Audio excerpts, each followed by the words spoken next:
For 2013 Texas A&M commit and A&M Consolidated nose guard Christian LaCouture, tradition is something huge.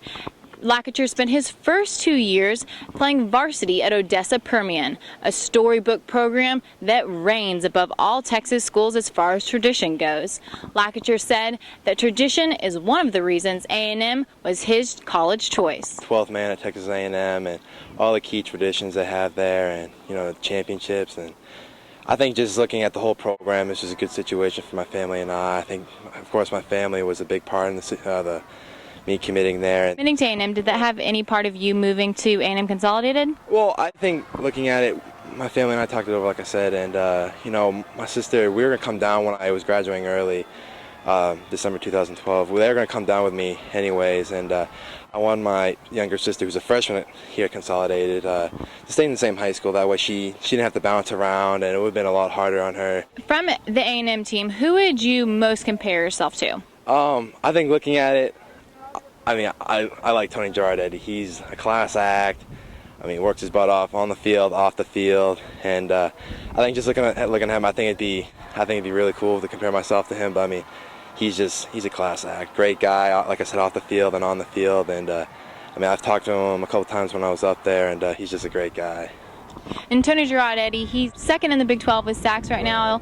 That leadership, how have you displayed leadership qualities similar to his out here on the Consol fields? Well, me coming here to be a new person, new teammate here, and the thing I liked about this team here was, they took me under their wing, and I felt like, coming in here, we have high expectations for this program, and I felt like, I wanted to be a part of it, and I felt like, being, not a vocal leader, but I feel like maybe being on the field and just showing, hey guys, this is what we need to do. And I know when we were playing Temple, we were down, I think, by 3 points, and we all came together and said, hey, look, we got to step it up, like as a defensive standpoint. And we felt like, the offense was doing very well, and we were doing pretty well at the same time, but we felt like, to get to that level, it's district now, and we felt like going into district, we had to be that much better, and I think we did going into the fourth quarter especially. And that Temple game that you were just talking about, such a back and forth game there, and then you guys take the lead with a minute and a half left. Right. What's going through your mind at that point? It's a good thing. A lot of us had a lot of adrenaline going, especially flowing, and I think, like I said, we talked about it and we said, hey, this is big time. First district ball game, and it was just a great feeling, and knowing that we put them back on their, our special teams was key in that ball game too. I know putting them back on the 10-yard line with like 80 seconds left, that was a big thing for us, and they had to go 80 yards down, and I think we stopped them. I think they had a 3rd down 15, and they converted it, but we had a key pick by Adriel Grant.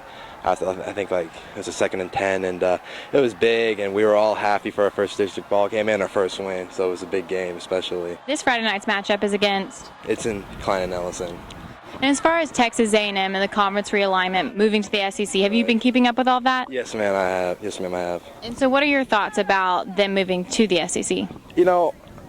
I think it's a great thing, especially for the program. I know it's I know since last year, they've been talking about it since last year, and I think looking at it, it's beneficial for them, especially. I know we're playing some great teams over there. It's I think the best conference in the country, no doubt.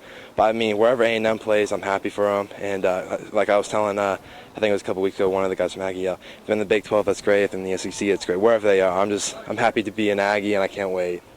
And the Aggies facing Arkansas, a big-time player in the SEC. Right. How big do you think this game is this weekend for the Aggies, and just to kind of gauge how the level of play will be for them in 2012 when they face all SEC opponents week in and week out? I think it's a good preview. I know Arkansas was ranked 14th in the country going to play Alabama, but I think it's going to be a good preview because they're going to be, they're both in the SEC West starting in 2012, and I think it'll be a good matchup. I think looking at it, like I said, it's going to be a good preview, and I think they'll come out with a good win, and hopefully they do, and I think it's going to be a good matchup, and like I said, it's going to be a good preview for the SEC.